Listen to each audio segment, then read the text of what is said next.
Salam, mən Namazov Akademiyanın musiqi müəllimi Nigar Qasımova. Bugün çərçivə sənədinə əsasən sizlər üçün Cövdət Hacıyevin Sülh uğrunda simfonik poemasını təhlil edəcəm.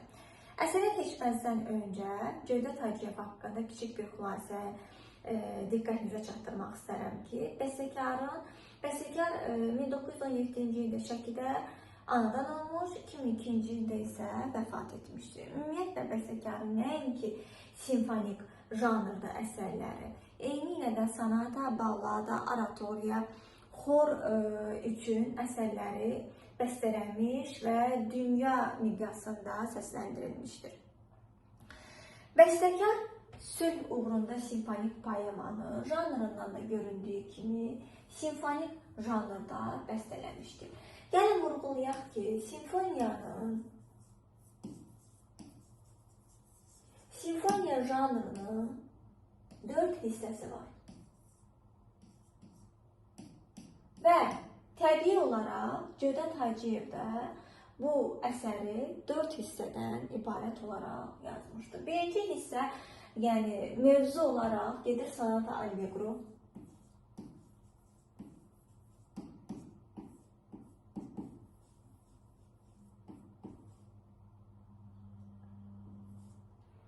İkinci hissə adagio.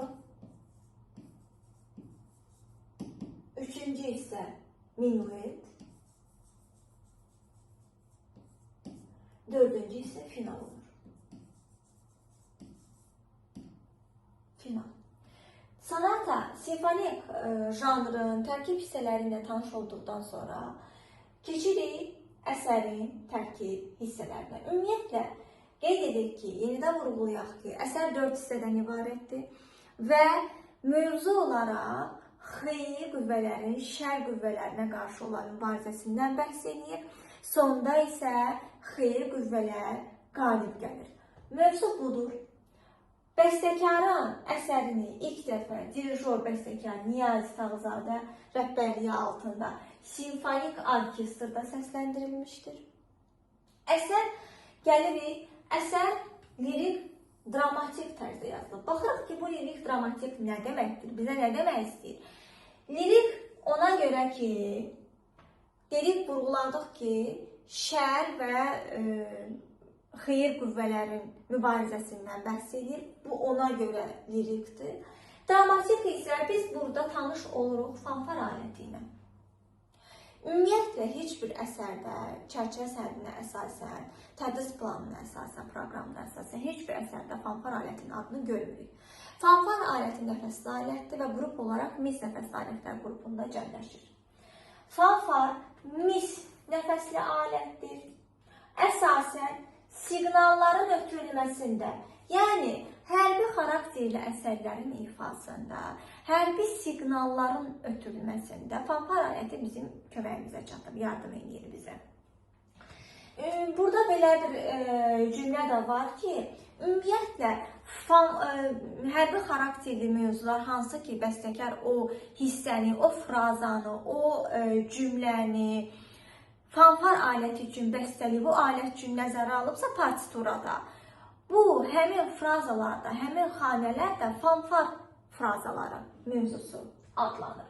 Ona görə də biz vurğulayırıq ki, əsər fanfar xarakterli mövzuyla başlayır. Demək ki, əsərin giriş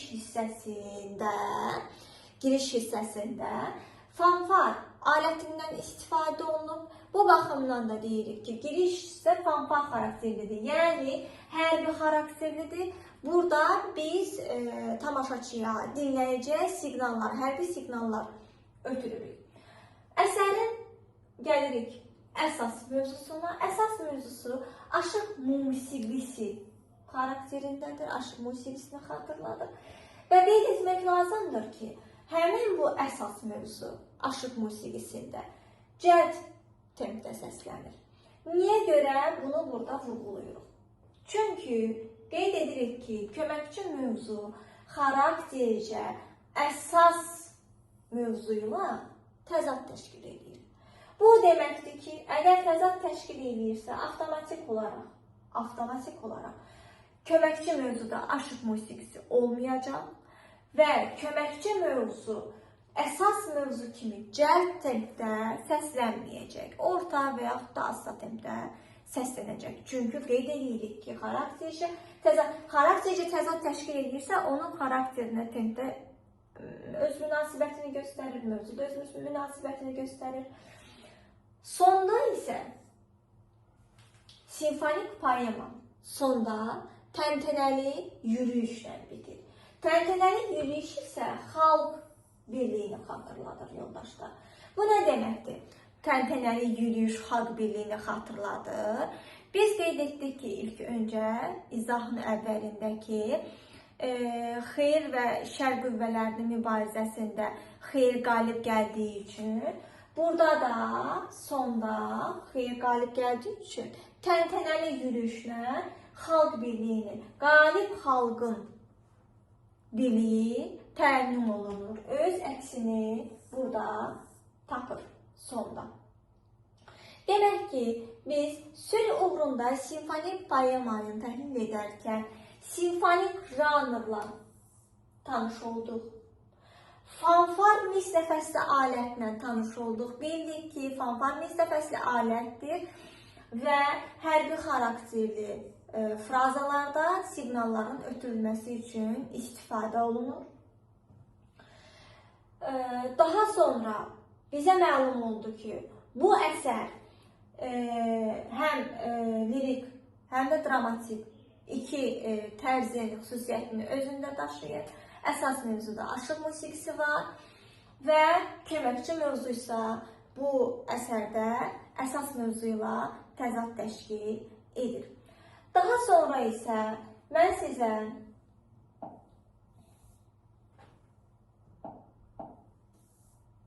Don Kixot mövzusuyla sizi tanış edəcəm. Don Kixot mövzusu ümumiyyətlə bir neçə sənətkarın yaradıcılığında özü əksini tapır. Yəni, həm sənətkar yaradıcılığında, həm də incəsənətin digər qollarında, digər sahələrində öz əksini tapır. Bu ədəbiyyatdır, bu təsviri incəsənətdir və musiqidir. Baxın, nəzər yetiririk ki, ilk öncə Don Kixot adına, mövzusuna ədəbiyyatda İspan yazıcısı Miguel de Cervantes'in romanında rast gəlirik. Daha sonra bu romandan bir neçə şəxslər, sənətkarlar bəhrələnirlər, ilhamlanırlar və ortaya yeni əsərlər, obrazlar, yeni janrlar çıxır. Bu nədir? Romandan, Don Kixot romanından Rus rejissoru Grigori Kazintsev bəhrələnir, ilhamlanır və eyni adlı film çəkir. Bu filmin musiqisini isə Qara Qarayev bəstələyir. Filmin bəstəkarı Qara Qarayevdir. Daha sonra xronologiya ilə getsək, daha sonra bu mövzu rəssamlıqda da öz əksini tapır. Yəni, Pablo Picasso Don Kixot qravürlərini çəkir. Don Kixot qravürünü çəkir. Qravür rəssamlıqda olan bir janrdır. Rəssamlıqdan musiqiyə gəlir və bunu Qara Qarayev gətirmişdir. Bu nə idi? Qravür bildiyimiz yağlı boya ilə, fırça ilə çəkilmiş bir rəsm deyildi. Qravür bərk bir materialın basma üsulu ilə, relyefləşdirmə ilə çəkilən, əmələ gələn bir rəsm idi. Pablo Picasso məhz Don Kixot rəsmini həmin bu qravür üsulu ilə çəkir, ərsəyə gətirir. Daha sonra Qara Qarayev Don Kixot simfonik baxın qravürlərini bəstələyir. Demək ki, Qara Qarayev öz bəstələdiyi hansı ki filmə musiqi bəstələmişdi. Həmin filmin musiqisindən yenidən ilhamlanaraq daha başqa bir janrda musiqi bəstələyir. Simfonik qravür. Daha doğrusu düşünür ki, simfonik bir əsər bəstələsin.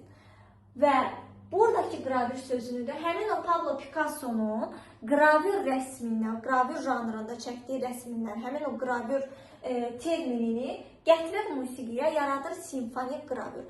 Don Kixot simfonik qravürləri. Diqqət eləmək lazımdır ki, romanda gördüyümüz Don Kixotla Simfonik qravürdə gördüyümüz Don Kixot xaraktercə eyni deyil.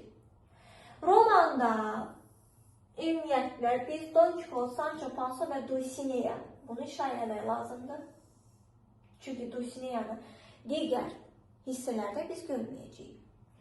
Don Kixot, Sancho Pansa və Dulcinea'nı görürük romanda obraz olaraq. Və ümumiyyətlə qeyd etmək lazımdır ki, romanda Don Kixot mürəkkəb və təzadlı bir xarakter idi. Təzadlı bir xarakter qəhrəman kimi göstərilmişdi.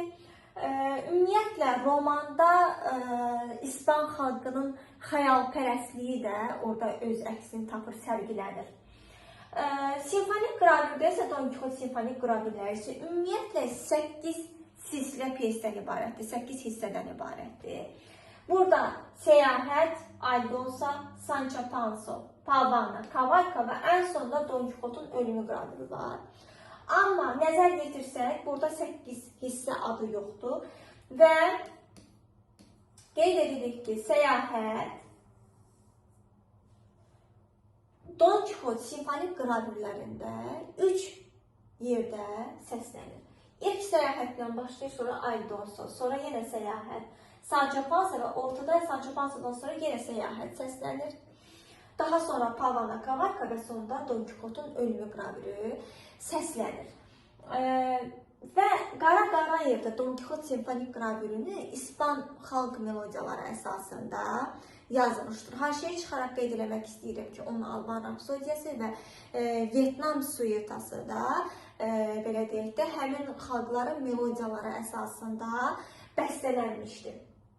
Bu da Qara Qarayevin necə beynəlmiləl bir musiqi necə deyək, bacarığının olduğuna sübutdur. Qeyd edirik ki, yoldaşlar, deməli, vurğuladıq ki, Səyahət 3 dəfə səslənir və